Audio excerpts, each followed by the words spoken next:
I want to say something that I think a lot of women feel, but rarely hear spoken out loud. When you start reconnecting with yourself, when you start setting boundaries, when you stop over-functioning for people, when you become more honest about what you actually need, some people in your life get uncomfortable. And I think the confusing part, the part that genuinely keeps women up at night, is not the discomfort itself. It's the thought that follows. Is it my fault? Am I becoming selfish? Am I losing people because of who I'm becoming? What if I told you that the discomfort is not a sign of something's going wrong? What if it's actually a sign that something is finally going right? In this video, I want to give you something I genuinely wish that someone had given me. A real explanation of why relationships shift when you start healing. Why some people pull away. Why you might feel guilty for changing. And what healthy connection actually looks like. Because once you understand this, everything starts making a different kind of sense. If you have your tea or coffee with you right now, or your matcha, no rush. This could be one of those conversations between you and me that worth taking slowly. And if you're new here, welcome. I'm Eva. I love creating deep conversations, powerful practical tools, and honest reflections for women who are ready to shine authentically, want to reconnect with themselves, refine their inner world, feel more radiant, and build a life that feels beautiful from the inside out. And around here, we talk about self-refinement, emotional intelligence, feminine well-being, relationships, and what it actually looks like to come back to yourself. Because I genuinely believe two things. One, most women don't need fixing. They need returning. And two, I believe self-refinement doesn't have to feel heavy. It can be beautiful. Here's something I find fascinating. The people around us influence us far more than we realize. We unconsciously adapt to each other. We settle into emotional roles. Who comforts, who fixes, who apologizes first, who carries everything. And after enough time, those roles stop feeling like choices. They just start feeling normal. That's why personal growth can feel so confusing sometimes. Because the moment one person changes, everyone else has to decide whether they're willing to change too. But before we go deeper, I want to say something that might genuinely relieve you. If your relationships have felt strange lately, if certain people feel more distant, or if you've been quietly wondering whether you're becoming too much, or too different, or too difficult, there is a reason. And one of the most important things I want to help you understand today is how to tell the difference between losing someone and simply outgrowing a dynamic. Because those are very different things, and most women treat them the same. So let me start with something that I think most people get completely wrong about healing. We talk about personal growth like it happens in isolation. Like you do the inner work, you reconnect with yourself. You stop surviving. Start becoming more aligned. And you assume the rest of your life just naturally fall into place. Or everyone around you will be happy for you. That's not what actually happens. Because you don't exist in isolation. You exist in relationships, in dynamics, in systems of connection that were built around a specific version of you. The survival version. And when that version starts to shift, everything connected to her shifts too. And sometimes healing doesn't make people live. It simply makes your own life impossible to keep living. And what changes that is often not the relationship itself, but your tolerance of what used to feel normal. And here's something I genuinely find fascinating. Human beings co-regulate.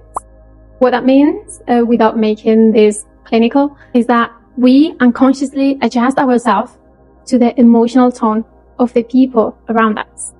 We read each other, we adapt, we settle into patterns. And in long-term relationships, those patterns become almost invisible. They just become how things are. So when you were the over-functioning woman, that one is from our last video. I'll share the link in the description for you. So the over-functioning woman, always holding things together, always being the reliable one. The people around you didn't consciously choose that dynamic, but they adjusted. They adapted to a version of things where you carried more, where you were always available, where you never asked for too much. And when you start shifting, when you start saying no, when you start taking up more space, something in them notices. And not because they're bad people, but because the pattern changed. And change, even good change, it feels disorienting when you've adjusted to something else. So that discomfort that you're sensing in your relationships right now is not personal. It's just what happens when a pattern gets recalibrated. And before we continue, if you enjoyed this conversation like this, turning notifications on and sharing this video with all the beautiful flowers genuinely help me keep creating more valuable content for you. Because we are building something really special here. And before this video ends, I want to tell you about a special space I've created for women like us. I'll tell you more in a moment. But here is where it gets really interesting. And I want you to stay here for a moment because I think this is one of the most important things in this video. Most relationships, especially long ones, run invisible contracts. Nobody signs them. Nobody even talks about them. They just form. And over years of small adjustments and unspoken expectations, some invisible contracts that women in survival mode often find themselves inside are: I overfunction, you rely on me. I keep the peace, you stay comfortable. I make myself smaller so everyone stays happy. I never need much, you never have to show up fully. I please you, you stay. These contracts aren't written anywhere, but they are completely real. And when you start healing, when you start asking for more, when you start showing up as a fuller version of yourself, you break in the contract. Not deliberately, not unkindly, but lovingly clear. And some people will be relieved, and some people will be confused, and some people will be quietly upset. Because the version of you that was disappearing was the version the contract was built around. And sometimes that realization is genuinely heartbroken because you discover what certain relationships weren't built on intimacy. They were built on predictability. People knew exactly who you will be, or what you will tolerate, what you will give, or how available you are or you remained. And when that predictability disappears, some relationships sadly have to become real. Because intimacy cannot be sustained by predictability alone. A real connection requires the real you. And in a moment, I want to tell you the one sign that usually reveals whether a relationship is adapting to your growth or if it's quietly resisting it. Because once you see it, it's almost impossible to unsee it. I want to add something here that I think it matters, because the personal growth world sometimes get this wrong, I believe. Healing doesn't automatically make us right. Sometimes When we start growing, we swing too far to the other way. We go from having no boundaries to building walls. We go from people pleasing to pushing people away. Or we go from abandoning ourselves to expecting everyone around us to instantly adjust to who we are becoming. And that's not healing either. Healing isn't about becoming harder. It's about becoming more honest, more authentic. And honesty still leaves room for compassion. So the goal isn't to make everyone else wrong. The goal is to become more yourself. So let me tell you about the 3 kinds of people that you notice as you start shifting, because they're very different. And knowing which is which genuinely changes how you experience all of this. The first type are the ones who grow with you. And honestly, these people often surprise you. It's not always who you expected. It's the friend who quietly says, I've noticed something different about you. You seem more like yourself. Or something like that.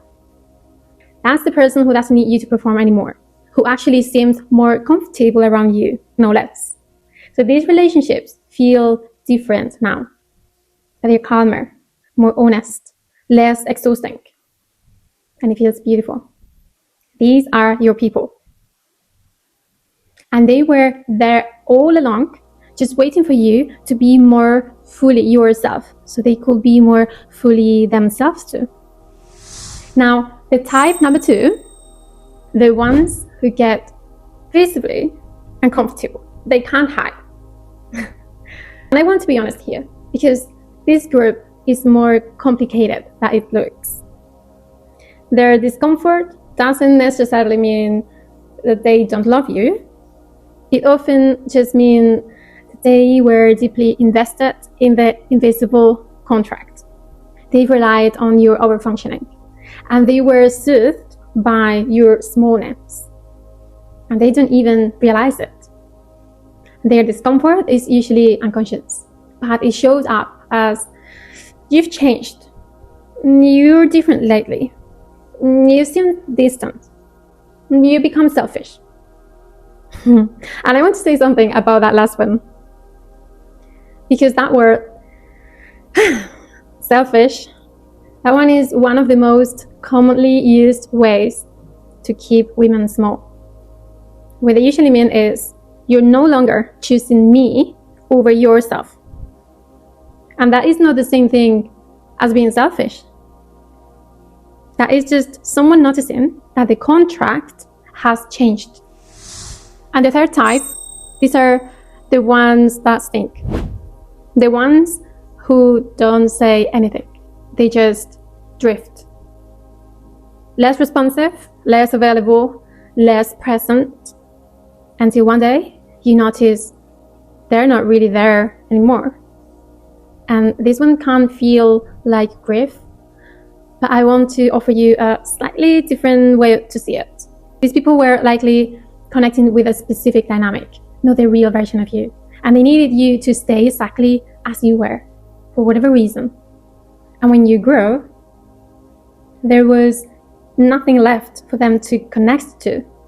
Not because you failed, but because what they were drawn to was never actually you. You didn't lose them. You finally found out where the connection ended.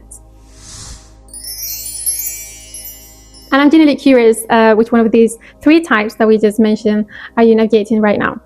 The one who is growing with you, or the one who became uncomfortable, or the one who quietly disappeared? Drop it in the comments, I want to know. And if this is resonating, please share with a woman that you think needs to hear this right now. Maybe a friend, a sister, an auntie, or someone that is going through something similar. And as I always say, sometimes the most powerful thing that you can do is just say, I thought of you. Now, let's talk about guilt. Because being frank, I think is the heavier part of all of it. And I remember a period in my own life when I stopped automatically saying yes to everything. And what surprised me wasn't my own reaction. It was everyone else's. Because people who had never questioned my constant availability suddenly noticed the moment it disappeared. And not because they were trying to hurt me, but because they'd become completely used to a version of me that always came last. And when I started treating my own needs as equally important, it felt strange for everyone, including me. So the real sign of growth is not that everyone understands you better. It's that you can no longer disappear to keep peace. And the body usually knows before the mind does. Through exhaustion, tension, or that low-grade dread before certain conversations, that feeling, the heaviness you feel around specific people, those aren't random feelings. They're information. And here's what I've come to understand about the guilt. Guilt in growth isn't always a sign that you've done something wrong. Sometimes it's just the part of you that was trained to keep everyone else comfortable, panicking because you've stopped. And there is a difference between guilt that comes from genuinely hurting someone and guilt that comes from simply taking up more space. And one deserves your attention, and the other is just an old pattern fighting to stay alive. And learning to tell the difference, that's one of the most quietly powerful things you can do.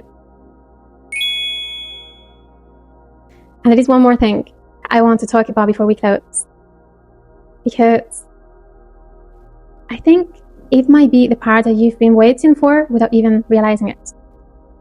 What does an aligned relationship actually feel like? Because most women I talk to have never experienced one. And they're using exhausting relationships as their only reference point. So they think that's just how connection feels. It isn't. Remember that sign I mentioned earlier? The one that reveals whether a relationship is adapting to your growth or if it's quietly resisting it? It's actually very simple. A healthy relationship becomes more honest when you change. And an unhealthy, a toxic dynamic becomes more controlling. As simple as that. And not always in obvious ways. Sometimes through guilt, sometimes through little criticism, and sometimes through this quiet pressure to go back to who you used to be.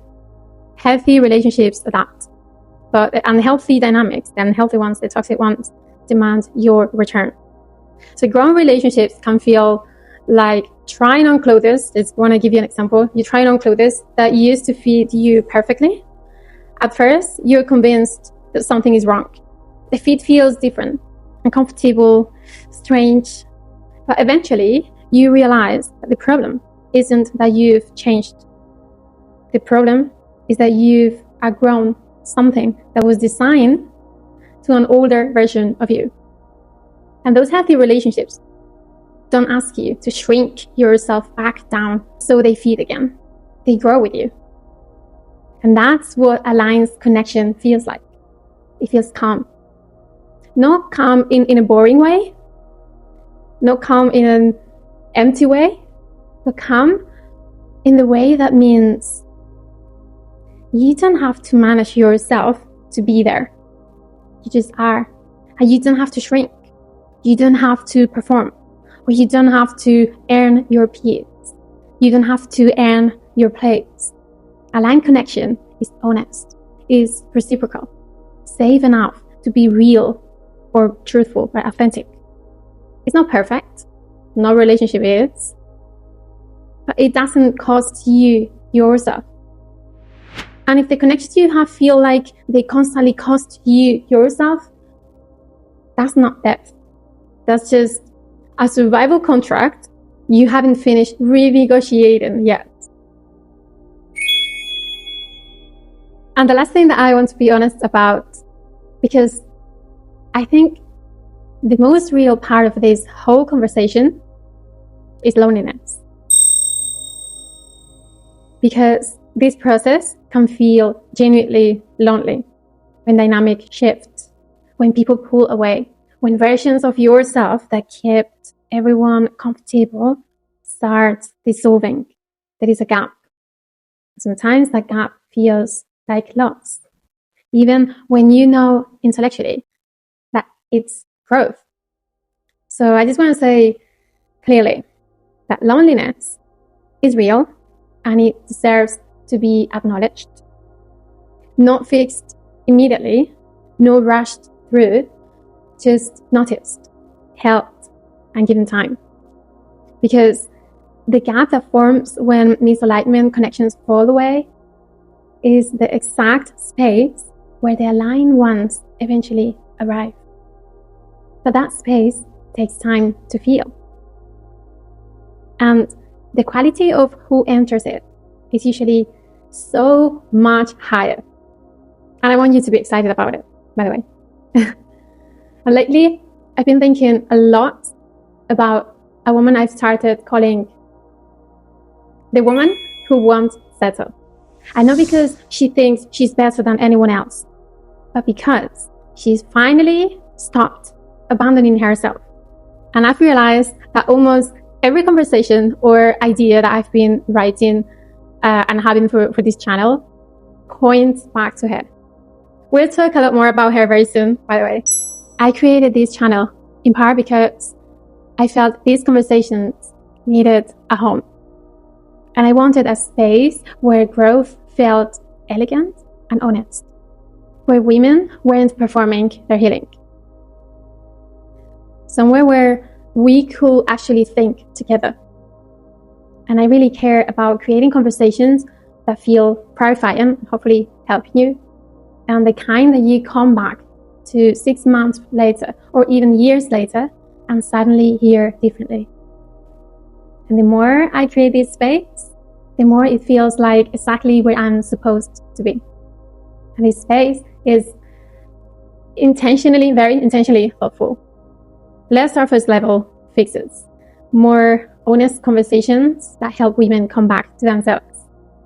And if you're craving more of this, I want to tell you about something as well. It's completely free, of course. And I have a newsletter. It's called The Glow Letter. It's our private spatial space. It's for women who care about emotional depth, honest growth, and genuinely supporting one another. And I care much more about quality than quantity here. Calm, thoughtful women growing together. That's my dream. The kind of women who genuinely love seeing other women shine, and the ones who feel inspired by another woman's growth instead of threatened by it. No noise, no performance, just real women doing real work on themselves. And I'm just offering free gifts.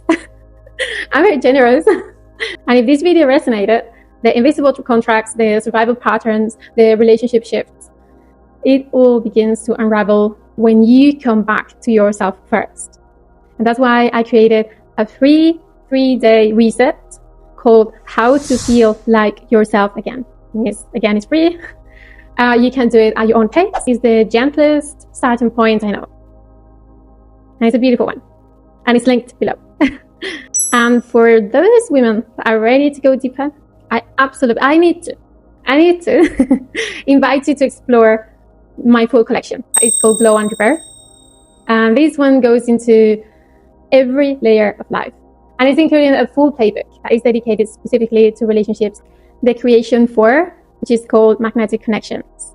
Not to fix your relationships from the outside, but to understand yourself deeply enough that the right ones will find their way to you. And I want to close with something simple, but I believe it's important. If your relationships feel uncomfortable right now, if things feel uncertain, and if people seem different, and if you feel different, please don't mistake the discomfort for evidence that you are doing something wrong. You're not abandoning people. You're becoming more honest. And some relationships will deepen because of that. So remember that, that's beautiful as well. And some others will dissolve because of that as well. And both of those things are okay. The ones that deepen, those are the ones that were real. And the ones that dissolve, those were built on a version of you that was actually never fully you. So you're not losing. You didn't lose yourself. You're finally finding out who actually belongs to the version of you that's coming home. And once you stop abandoning yourself, and once you stop shrinking to keep everyone comfortable, a different question starts to appear. Who do you become next? And what does a woman actually look like when she's no longer settling? When she's no longer chasing approval? And when she genuinely respects herself? And I've been thinking about that question a lot lately. In fact, I've been writing about it so much that I accidentally created an entire series around it. Because the more I explored it, the more I realized I wasn't describing a concept. I was describing a woman. And I started calling her the woman who won't settle. And since this became a series, in the next video, I want to properly introduce you to her. And actually, over the next few videos, we're going to explore her together. Because I have a feeling that many of you are going to recognize part of yourself in her immediately. And maybe part of the woman that you're becoming too. So I'll see you there. Thank you for being here, genuinely, and welcome back to yourself.